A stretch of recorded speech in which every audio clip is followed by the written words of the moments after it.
The radar screening tool is used around the country, and the beauty is in its simplicity. But every rule has exceptions, for example, when it comes to cultural competency. Ultimately, we have to include screening for violence and be concerned about the patient's safety because not to do so is irresponsible.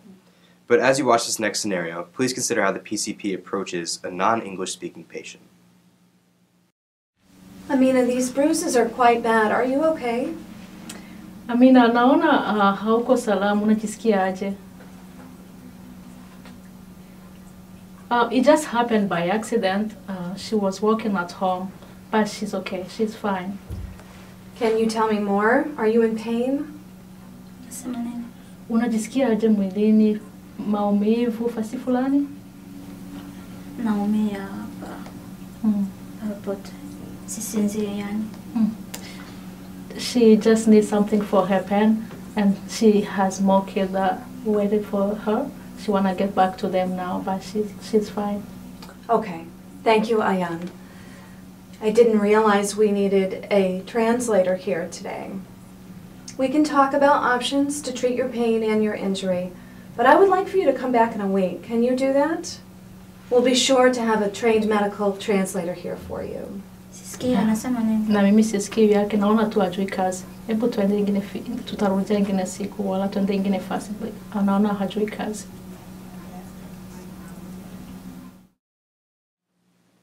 Mary, what do you think? Is the woman translating her sister-in-law? Yes. Relatives and often children are put in the position of translating. Both are inappropriate. I don't trust that the sister-in-law is telling the truth. Why not? Well, for one thing, she seemed to have a lot more to say than was being translated. And when the question came up of what caused the injury, it was completely deflected. It's true, within many cultures it's impolite to ask questions directly, and this is more so true in working with an institution. Asking general questions can invite a patient to reveal some information. Right. To Amina's thinking, her answer to, is someone at home hurting you, might be an automatic implication of getting someone in trouble. Well, it's too bad the doctor didn't realize a translator was needed. I mean, it's great that there's a follow-up appointment scheduled, but she didn't even have time to ask about IPV or if it was safe for Amina to go home. Right again, and watch how she handles these things. The people who are the hardest to reach may be the ones who need us, who need support the most.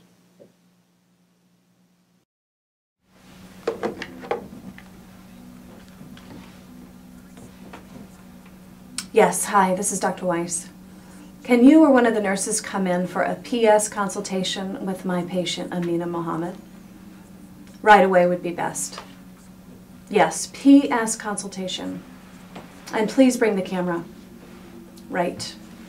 Thank you. If it's okay with you, Amina, I'm going to ask the nurse to come in to take a photograph of your injury so I can compare it to the image next week and we can see how well it heals. Can you please tell her that this is confidential in her medical record, that no one sees her medical record? Is it okay to take a photograph? Yeye iko nasema kama hizi record yako ya hapa kuna wengine mtu anaweza kujua, lakini tunaweza tukavijua.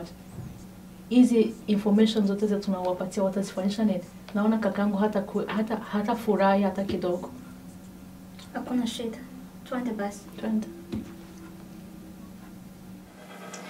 Amina, nasikia wako nasema kama wanataka kushika mapicha kwa mwili, lakini mimi siwakubali. Wanataka wayafanyisha nini? Na wanataka wayaweke wapi? Sasa mimi naona nataka katasirika. Okay, Ayan. Let's let them finish up here. Carol, will you call the front desk when you're done and we can let Amina's relative know that you're finished? Sure. Hello, Amina. I'm Carol. It may take me a few minutes as I need to download the medical record directly into the computer system, and the system has been kind of slow, so don't worry if it takes me a few minutes. It'll be okay, and I'll bring Amina directly to you after everything's completed. Okay. We should let them finish up, and Carol will bring Amina to you when she's done. Okay.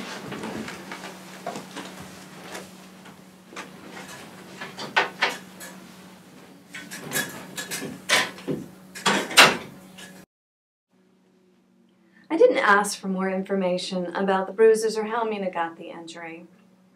I've learned that a victim may not come forth, and asking around the real questions may invite a victim to say more. My questions have to be sensitive when a culture doesn't acknowledge domestic violence and how family may be colluding. When I called for a nurse, I used our office code PS consultation, PS for personal safety. That alerted the nurse to possible domestic violence and that we needed a private screening opportunity. When Carol finished the documentation, she made the call for an interpreter. Either local agencies or the National Network to End Domestic Violence can connect us, generally in less than a minute. With the interpreter's help, Carol reassured Amina that this was a confidential call, that no one would be calling her back, no one would come to her house, and that she wouldn't be getting anything in the mail. The nurse told Amina that I'm worried about her injuries and her safety, and we want to let her know that in this country it is a crime to beat someone. Amina gave an unconvincing story of a fall, but we were able to let her know that this service is available to her. In some countries, and sometimes in this country, domestic violence is an accepted, everyday occurrence, sanctioned by society or religion. We've had patients who are immigrants and don't know the laws, or abusers who've used language limitations and immigration status against the woman, in effect, threatening deportation.